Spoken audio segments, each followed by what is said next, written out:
So I thought it would be nice if we all just gathered around a little bit and went over some of the things that you wrote in your blog entry.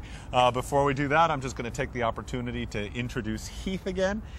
Heath is a huge success story. Lost 250 pounds using the George Foreman grill. In fact, he was kind enough to loan us one of his old sweaters.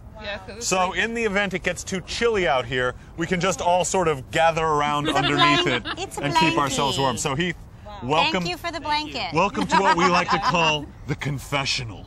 Yeah. I'm going to wear your sweatshirt as a blanket. I want to start with Derek, D-Train. You were wonderfully communicative in your blogs. You wrote, I also went on a crazy plateau on the last weigh-in. And I owe all that to plateau? I owe not losing the weight because of plateau. Right. I felt like if there's such a thing called plateau, someone's got to face it. And I had to be the one to face it. And you were the one. So I owe it all to that because I did what I thought I had to do. But one thing I did wrong was stop eating. I stopped eating because I was eating the wrong stuff and I didn't have enough time. You know, I'm flying and I'm doing red-eye flights. I'm not going to eat. I told myself I'm not eating after 7:30 in the evening. Right. I'm not eating. So if I'm flying in the air and it's 9 o'clock and I haven't eaten, I'm not going to eat. Then you're not eating, right. So because I go through different time zones where it's 3 hours back and 3 hours ahead, I can't. Someone wrote to me, I think it was Tim, wrote to me in a blog, do not forget, because he does what I do, do not forget the time change. Right. And so you're right. I'm not going to forget the time change because I'll end up eating till I'm Troy size again. But I think the time change. I mean, I think that the 7:30 at night is a good idea if you're planning on going to bed at 9:30, 10 o'clock. You know, if you are up until if you're up until 2 or 3 in the morning. Yeah, but I'm up, but I'm downtime on a flight. I'm not moving. So I feel like I'm just letting that food sit there. It's just like I'm laying in a bed. You're still up, and you're still attentive, and you're still aware of what's going on. So metabolism still works. Yeah. Sure. Okay. Absolutely. And if you don't eat, and we were all talking on the break about how we all forget to eat, and we'll eat a healthy breakfast, and then we'll get into our day, and then by 4:30 in the afternoon, we realize we don't feel well. And all of a sudden we realize, oh wait, we forgot to eat. What happens to your body when you forget to eat is that the metabolism starts to shut down. And so we're not burning fat. Yeah. Exactly. So if you keep you have to stoke the fire. If you keep it stoked with a little, give it a little log, a little piece of coal, stoke it You gotta feed the fire to stoke the fire. You gotta feed the fire to stoke the fire. Everybody gotta feed the fire. Stop, you're scaring me. To stoke? Scaring me. Oh, you're you scaring gotta. me. Stop. All right. So you know what, Derek? That's a different show. That's a visual. Yes. And next time you think of you're not going to forget that. Just think of that, because that's what you'll become if you forget to eat. This is what happens to me. It's all good, but I've learned. I learned, and I switched that over. Little Troy wrote. Little Troy. Little Troy. Look at the way he grips the arms. Wait a minute. It's okay. You're safe. So here's the deal with me. I've been working out the same and eating healthy, but I've been finding life really stressful right now. With school starting and not having a steady income, I don't have the same structure I had when I was working, so I've been having a hard time getting myself into a schedule. Also, what's your idea for meals to take along and pack? When I leave for school, I'm gone all day. I can't keep buying food. It costs too much.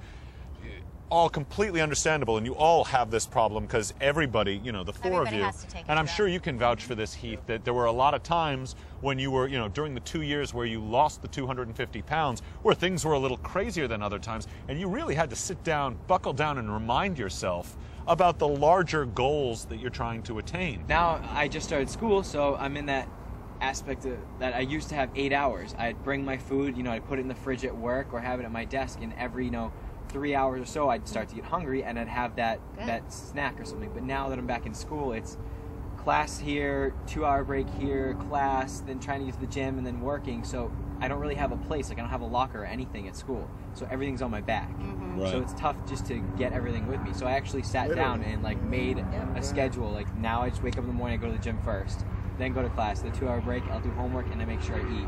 After the next class, I make sure I eat something. Right. And it's, you know, Are it you just started to packing get it in a into little zip thingy? How are you bringing food? Well, I just started packing it up because he actually gave me a suggestion to go buy some Tupperware. Right. Yeah. And I had to because I've been trying to make this stuff work, and the Tupperware is no.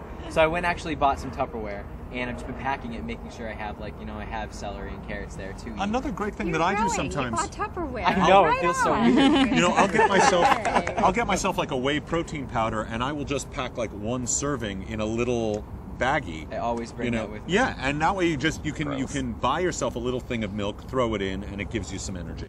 Heath, what would you do for no? What would you do for snacking? Like, what are some of the ideas that you would come up with for snacking? Because, you know, when the schedule's tight, you gotta grab something. I'm big on the protein shakes also, and then also the tuna that comes in the little bag you can open. Oh yeah, that's Is a also good idea. one of the things that I would bring. So. You can add that to, but you can. And I heard some people like fish. Yeah, It's fish. it's fish. Yes, but Tuna Yeah, is fish. I love those tuna tuna. patties. You're picky. Sweetie, I am. you are That's going to my be able to problem. create an excuse for anything. Yeah. So you Yeah. got to either make the decision or not. But don't complain about every possible alternative. No, it's not that I complain. It's that when I go to school, I'm there for 7 hours and my commute is 3 hours. So it's just that, and I don't have a break in between classes. It's 4 hours, then a 20-minute break, and then 3 This hours. is going to surprise you, but everybody sitting in this circle, watching this on the computer, everybody has a story they can tell and an excuse they can make. And they're either going to make the decision to do it or not make the decision. You can have a desire, which is, I would like to lose weight. Or you can make the decision, like this man did, I am going to lose the weight. And if you've made the decision, buckle down, take responsibility for it. I'm going to move on to Caprice. Now, you have video elements that we're going to discuss. One is you had a great step class I did. in California. I did. I Yes. want to hear all about that because I'm a big step fan. Oh my God, that was so fun. Oh my gosh, I missed the gym so much. That was an awesome, awesome step class. As you can see, I think you can see, I'm dripping sweat. That's after, you know, toweling myself off a few times. It was totally exhilarating. I love step class. I love to dance, and so that's what I love about step classes, that the music and the routines and stuff. And I got to work my butt. Yay! I love step, and before I got pregnant, I used to do step all the time. And yeah, it's like, you know, because dancing and just moving, it feels good. The other thing you did was you went to dinner with your parents and you didn't have a burger and you didn't have pasta. What did you have instead? I had sushi, I believe, yeah. And even at the Japanese restaurant, my parents, God love them, it's difficult for them to make the transition into, you know, what is healthy eating. And so my dad orders as an appetizer for the table a deep-fried, soft-shelled crab, because we're at a Japanese restaurant, so it must be healthy. Sure. Right, And right. Nice. It's a fish. It's a fish, and it's Japanese, so that's good.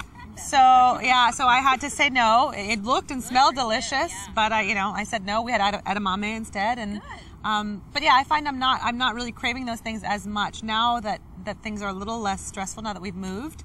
I can kind of focus on getting back on track and getting away from things like sweets and not letting my mind wander that way. It's funny, you know, every morning I get on the CNN and I read all the news, but I always read the fitness news, the diet news, the exercise news. And there was a whole article yesterday about people who have the fat gene.